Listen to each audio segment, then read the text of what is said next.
Hello, welcome to this fourth lecture on the summary and discussion of Chinua Achebe's Things Fall Apart. Towards the end of the part 3 of the discussion, we have come to know that Okonkwo has committed a female crime.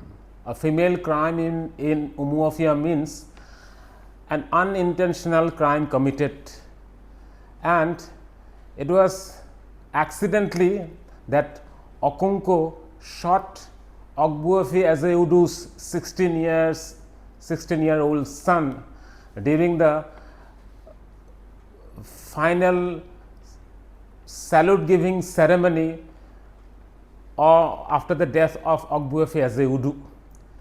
In a frenzy of drum beating and machete clanging with each other, suddenly Okonkwo's gun exploded and killed the boy. And since it was an unintentional crime committed, according to the tradition of Umuofian society, Okonkwo has to go on exile for 7 long years. That night itself, Okonkwo's family leave the household, and before they leave, Okonkwo's friend Obirika comes into Okonkwo's help. Whatever yam was stored in Okonkwo's household, in the barns in Okonkwo's household, whatever yam was stored, all those yams, stock of yam was shifted to Obirika's barn in his household. And towards the morning, at midnight almost, Okonkwo's family leave the house and leave the village. And in the morning, the village people attack the compound, puts fire on the household, destroys everything, kills the animal, they kill the animals and burns the whole compound to ashes. Obirika questions this act of the people of Umuofia. Obirika within himself, although he does not pronounce, although he does not openly say it, within himself Obirika questions whether this kind of fate, this kind of treatment should have been given to Okonkwo, because Okonkwo did not kill that boy intentionally. It was an accident, an act of accident, and Obirika questions why Okonkwo was given such a kind of punishment for such an accident of shooting somebody. Obirika is someone who also questions many other customs of Umuofian society. Obirika at this point of time remembers how his twin babies were made to be thrown in the evil forest, because the Umuofian society considered twin babies abominations, very bad things. And when Obirika's wife gave birth to twin babies, his twins babies were made to abandon. They were asked to abandon the twin babies in the evil forest, and accordingly they did it. But still, Obirika within himself did not accept this decision, and at this point of time he also questions that decision of the society of abandoning newly born twin babies in the evil forest. After leaving Umuofia, Okonkwo is given shelter by his maternal uncle Uchendu, Uchendu, Uchendu, in the Mbanta clan, Mbanta, Mbanta. So, Mbanta becomes the next place where Okonkwo finds his fortune, and he was given Okonkwo and Okonkwo's family was given a plot of land by Uchendu. Initially, Okonkwo was very depressed and sad, but Uchendu gave him inspiration constantly. Uchendu tried to inspire him by saying that Okonkwo has to somehow face this new phase of struggle in his life.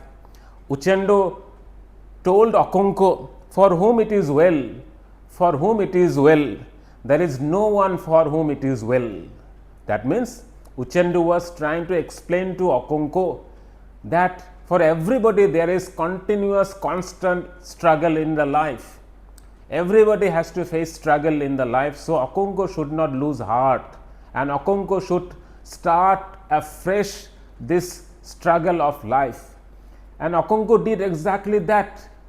In the plot of land he was given by Uchendu, there also Okonkwo gave his hard work, and there also Okonkwo prospered, and within 1 year he again flourished in Mbanta also. In the second year of Okonkwo's stay in Mbanta, his dear friend Oberika visited him. Oberika, among many other things, informed Okonkwo that the Abame people, the Abame, A-B-A-M-E, Abame people has disappeared, because almost all the members of the Abame clan has been killed, and killed by the white men. Then Oberika explains the events that led to the killing of the Abame people. Oberika tells Okonkwo that one day a white man appeared in the market of Abame, and the Abame people, when saw the white man, they were confused, and the elderly, the old men, the elderly respected people of the Abame clan, they consulted the oracle, their oracle, the Abame oracle. They sought advice, direction from the oracle regarding the arrival of the white man in the Abame market. And the oracle told them, the oracle warned them that this is a very bad signal. The oracle told that this white man has arrived to break the clan, to destroy the people, and the white man soon only spread destruction and destroy the whole clan. The oracle compared the white man with locusts. Now we can remember, we can go back and we can connect this to the earlier event when locusts visited Umuofia. Now this time the oracle of the Abame compared the white man with locust, and this particular white man is compared to somebody who has come here only for survey, to inspect the area, and later the oracle warned that more white man would arrive if no action is taken against this white man. And following the advice of the oracle, the Abame people killed the white man and tied the iron horse, maybe a bicycle kind of thing. The iron horse was tied to a pole, to a post, and the white man was killed. After a few days, suddenly many white men appeared in the Abame market, surrounded all the people who were there in the market, and continuously shot at them, killing everybody. Only those people who were there in their own huts, who were not present in the market area, and only those people who were sick and who were old, only those handful people of Abame clan survived, and rest of them were all killed by the white men by shooting them. And those who survived somehow, they left the place and they fled to Umuofia and informed the Umuofian people the whole thing. And this is how Oberika has come to know about the incident which led to the killing of almost all the people of the Abame clan. And Oberika, by narrating this story to Okonkwo, informs Okonkwo the power of the white men, because the white men they have guns. Okonkwo still does not want to accept the power of the guns. 2 more years pass. That means the 4th year of Okonkwo's stay in Mbanta. So, in the 4th year also Oberika visits Okonkwo, and this time Oberika visits new news, new information, and this new information is related to the presence of white men in Umuofia. Oberika informs that the white missionaries have arrived in Umuofia. They have not only arrived in Umuofia, they have also built a church there, and after building the church, they have also been able to convert a handful of people to Christianity. So, a church is already in place in Umuofia. Some missionaries, white missionaries, have come from outside, and some of the local Umuofian people have already converted to Christianity. The question is, which are those people who have already converted to Christianity? Oberika informs that the Efulefus, E-F-U-L-E-F-U, I repeat, E-F-U-L-E-F-U, they are the empty, worthless people who are of no use. They cannot do anything, they cannot work properly in the field. The Efulefu they are called, because they are worthless, they are empty. These worthless and empty people have now converted to Christianity. They have adopted, they have embraced this new religion, because they lived in the margin. They were very weak. They could not do anything within the Umuofian traditions. They could not follow the customs and traditions of the Umuofian society. Therefore, when they found a new religion, they readily converted to this new religion. But in addition to this, Oberika informs another surprising thing to Okonkwo. Oberika says that in Umuofia, among the Christian missionaries, Oberika has seen Okonkwo's eldest son Noe, N-W-O-Y-E. Noe could be seen among the Christian missionaries in Umuofia, and Okonkwo is very surprised hearing this. Oberika, when saw Noe there among the Christian missionaries in Umuofia, Oberika asked Noe about Noe's father Okonkwo, but Noe directly replied that I do not know Okonkwo, he is not my father. So Noe replied in this shocking manner to Oberika. When Oberika asked Noe about his father Okonkwo, Noe just bluntly, openly, directly told Oberika that Okonkwo is not my father. And this gives a signal that how this the bond of father-son relationship has gradually fallen apart, has broken down.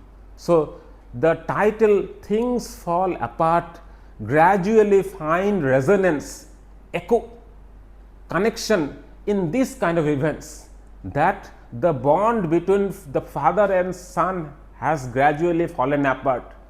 And we know that this has not happened suddenly. This process started back when Okonkwo participated in the killing of Ikemefuna, and from there this process started. And at this stage, when Oberika asks Noe about his father, the statement given by Noah almost confirms that the relationship between the father and the son has fallen apart. Also, we know that Okonkwo has been in exile for 4 years now. He has lost his connection with Umuofia. He has to take himself out. He has to shift away from his own homeland, Umuofia. So, his connection with Umuofia has also broken down. From this angle also, the title finds a reflection. Things fall apart. The connection has fallen apart between Okonkwo and his homeland. Okonkwo is now alienated, and he is alienated, he is separated from his own plot of land where he used to work very hard during his early days. Things have fallen apart for Okonkwo also. After a few days, the missionaries arrive at Mbanta also, and coming there in Mbanta, the missionaries speak to the Mbanta people, the Mbanta clan, with the help, with the assistance of an interpreter, because they are not able to communicate directly with the Mbanta people. They use an interpreter, and with the help of the interpreter, the missionaries introduce the new religion, their religion, the Christianity, to the Mbanta people. They say that this is a new God, and this new God is the creator of the whole world. And they claim that the gods of the Mbanta people, that means the Igbo people of Mbanta, the missionaries claim that the gods of the Igbo people of Mbanta are false gods. They are not real gods. They are gods only of woods and stones, of sky, thunderbolt and water, because we know these are the pagan, hidden gods that the Igbo people, the traditional Igbo people worship. And these traditional gods, the water, the rock, the stone, the tree, the thunderbolt, the sky, whatever the traditional Igbo people, their custom make them worship, all those gods are described as false gods by the Christian missionaries. So, in one word, the Christian missionaries described the local pagan or heathen religion as false religion, and they claimed that their own Christian religion is the true religion, and they said that the true God lived on the high above all those things which the Mbanta people worshipped.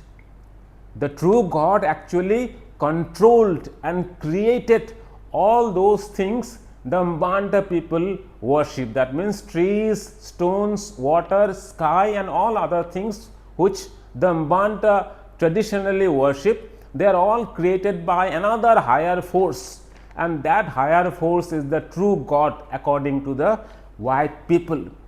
Indirectly, they tried to convince the local people that the elements they worship, they are only the secondary thing to the higher God of the Christian religion. They claim that the Igbo God is false, deceitful, and the Igbo gods make man do all kind of bad things. The Christian missionaries explained that because of this bad God, they are made to do bad things like killing children or killing their fellow members of society. And by giving these examples, the Christian missionaries explained that the God of the Igbo people are false God. But they said the Christian God is the highest authority, and the Christian God has a son the Son of God is described as Jesu Christi, Jesu-Kristi. When the Mbanta people were listening to all these things, they within themselves thought that these are all madness. These people are mad people.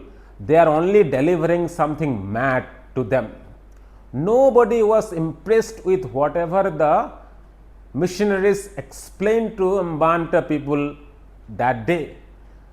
But there was only one person who developed some kind of interest, some kind of curiosity for this new religion, and that was Okonkwo's eldest son, Noe. Noe thought that there must be something interesting within this religion, and he developed some sort of curiosity to explore this new religion. The missionaries, after explaining their religion, took permission from the local people to stay there for some days, and they also asked the Mbanta people for a plot of land so that they could build a church in Mbanta.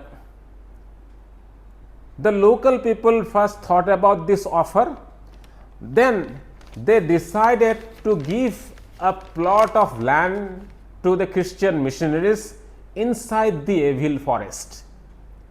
We already know that every village, every clan within the Igbo community has an evil forest, inside which is abundant all the evil things, all the bad things which the Igbo people considered bad. All those things are abandoned, are kept inside the evil forest. After discussing among themselves, the Mbanta people decided and also offered a plot of land to the missionaries inside the evil forest. And they thought, the Mbanta people thought, since the evil forest is a place for all kind of bad things, bad elements, bad diseases like leprosy, smallpox, swelling of the body, twin babies, and therefore when these missionaries will enter the evil forest, they also will be killed by the evil forces. Thinking this and hoping that the missionaries would die inside the evil forest, this plot of land was offered to them, and the Mbanta people thought that within 4 days the people there inside the evil forest would die because of some reason or the other. Some evil forces would kill them. The white missionaries leave, and the local men called Mr. Kiaga, Kiaga, Kiaga, stay inside the evil forest. And after 4 days, when Mbanta people were expecting to see nobody emerging out of the evil forest, when the Mbanta people was thinking that whoever was there inside the evil forest would be killed, they were surprised to see that nothing has happened to Mr. Kiaga, who has passed 4 days inside the evil forest. And this miracle power of Mr. Kiaga helped him win 3 converts. So 3 persons of Mbanta, after seeing this miraculous power of Mr. Kiaga, converts to Christianity. So a small congregation, the small group of people starts their daily rituals inside the evil forest, inside that church. Still, the Mbanta people did not lose hope. They thought that their gods can still take some action for the kind of insult, for the kind of bad words thrown at them, because the missionaries, after arriving at Mbanta told the local people that their gods are false gods, and the Mbanta people thought that their gods are still powerful to protect themselves, and whoever have insulted them, against them the gods would take some action, and that was what the Mbanta people were hoping for.